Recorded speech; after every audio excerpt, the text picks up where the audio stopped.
Oke, Assalamualaikum warahmatullahi wabarakatuh. Kami dari kelompok 9 akan mempresentasikan hasil dari artikel kami dari mata kuliah Sosiologi Akademi Skill 2. Sebelumnya perkenalkan, nama saya Kiara Baiti Rahman. Nama saya Serta Puantra Bata Pengaduan. William Samuel. Saya Angelia Albestania. Jadi artikel kami berjudul Peran Gerakan Masyarakat Cinta Alam dalam Memperjuangkan Keadilan Lingkungan di Tengah Pembangunan Kereta Gantung di Rinjani. Jadi sebelum masuk ke pembahasannya, kita masuk ke latar belakangnya terlebih dahulu yang akan saya jelaskan. Jadi untuk latar belakangnya, jadi ada pembangunan infrastruktur pariwisata di Indonesia seperti proyek kereta gantung di Gunung Rinjani. Nah, itu bertujuan untuk meningkatkan akses wisata dan mendorong ekonomi daerah. Namun, proyek ini menimbulkan konflik antara kepentingan ekonomi dan kelestarian lingkungan. Jadi masyarakat khawatir akan kerusakan ekosistem, komersialisasi kawasan konservasi, serta kurangnya pelibatan publik dalam pengambilan keputusan. Nah, situasi ini menunjukkan adanya masalah keadilan lingkungan. Sebagai respon, Gerakan Masyarakat Cinta Alam hadir melakukan advokasi melalui aksi dan kampanye untuk memperjuangkan hak masyarakat dan menjaga lingkungan. Kajian ini bertujuan untuk memahami peran masyarakat sipil dalam menghadapi konflik pembangunan tersebut. Untuk pembahasannya akan dilanjutkan oleh teman saya. Jadi pembahasan pertama adalah mengenai konflik pembangunan dan dampak lingkungan. Pembangunan kereta gantung di Rinjani di satu sisi memang meningkatkan potensi ekonomi yang ada di Gunung Rinjani sendiri, seperti menarik investor dan lain sebagainya. Namun di satu sisi, di sisi yang lain, pembangunan kereta gantung di Rinjani menimbulkan kekhawatiran serius terkait dampaknya terhadap lingkungan, seperti penebangan hutan dan aktivitas pembangunan yang dapat merusak habitat ekosistem setempat.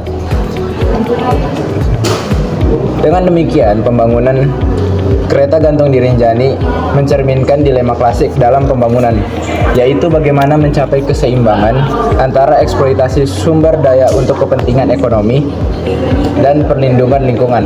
Oleh karena itu, diperlukan pendekatan pembangunan yang berkelanjutan yang tidak hanya mempertimbangkan keuntungan ekonomi jangka pendek, tapi juga dampak ekologis dan sosial dalam jangka panjang. Selanjutnya, pembahasan kedua yaitu keadilan lingkungan dan partisipasi publik dalam kebijakan. Pembangunan kereta gantung di kawasan Gunung Rinjani memunculkan isu penting terkait keadilan lingkungan dan partisipasi publik. Keadilan lingkungan menuntut agar manfaat dan risiko pembangunan dibagi secara proporsional, terutama bagi masyarakat lokal. Proyek ini memang berpotensi meningkatkan ekonomi melalui pariwisata dan lapangan kerja, tetapi juga membawa risiko seperti kerusakan lingkungan, perubahan sosial budaya, dan berkurangnya akses terhadap sumber daya alam. Dalam konteks kebijakan publik, tahap implementasi menjadi kunci karena keberhasilan kebijakan hanya dapat dilihat saat diterapkan. Kebijakan yang baik harus mampu menghubungkan input, proses, hasil, dampak, dan manfaat secara nyata bagi masyarakat sasaran. Oleh karena itu, pembangunan harus mengintegrasikan prinsip keadilan lingkungan serta memastikan partisipasi publik yang inklusif dan bermakna.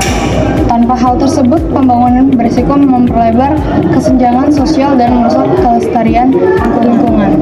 Kemudian ada peran gerakan masyarakat dalam advokasi keadilan lingkungan. Gema Alam merupakan gerakan sosial yang menggabungkan tuntutan hak asasi manusia dan perlindungan lingkungan dalam kerangka keadilan lingkungan. Ini menekankan bahwa setiap orang berhak mendapatkan perlindungan yang sama dari dampak lingkungan serta dilibatkan secara adil dalam pengambilan keputusan. Peran Gema Alam terlihat dalam meningkatkan kesadaran masyarakat melalui edukasi, kampanye, dan penyebaran informasi sehingga terbentuk kesadaran kolektif terhadap isu lingkungan. Dan dalam konteks pembangunan kereta gantung di Rinjani, Gema Alam berfungsi sebagai mediator antara pemerintah, investor, dan masyarakat dengan membuka ruang dialog yang lebih partisipatif. Selain itu, Gema Alam menghimpun aspirasi masyarakat menjadi suara kolektif yang lebih kuat dan melakukan advokasi melalui berbagai strategi. Upaya ini mendorong keterlibatan masyarakat serta mengaruhi kebijakan agar lebih memperhatikan aspek keadilan lingkungan. Untuk kesimpulan dari artikel kami, pembangunan kereta gantung di Gunung Rinjani ini memang memiliki potensi besar untuk mendorong pertumbuhan ekonomi daerah. Contohnya seperti meningkatkan pariwisata, membuka peluang investasi, dan membuka lapangan kerja baru bagi masyarakat lokal. Namun, proyek ini juga menimbulkan persoalan sosial yang memicu adanya perdebatan antara pemerintah, investor, dan masyarakat lokal. Dan sebagai kawasan konservasi, Gunung Rinjani ini memiliki ekosistem yang cukup sensitif, sehingga pembangunan berisiko merusak lingkungan jika tidak dikelola dengan baik. Maka dari itu, penting untuk menerapkan prinsip keadilan lingkungan dan melibatkan masyarakat dalam setiap prosesnya. Untuk mewujudkan prinsip keadilan tersebut, kemudian dibentuk suatu gerakan sosial seperti Gema Alam, yang dimana perannya ini cukup penting untuk mengawal pembangunan agar tetap transparan, partisipatif, dan berkelanjutan. Dengan begitu, keseimbangan antara ekonomi, lingkungan, dan kesejahteraan masyarakat tetap dapat tercapai meskipun dilakukan pembangunan kereta gantung tersebut.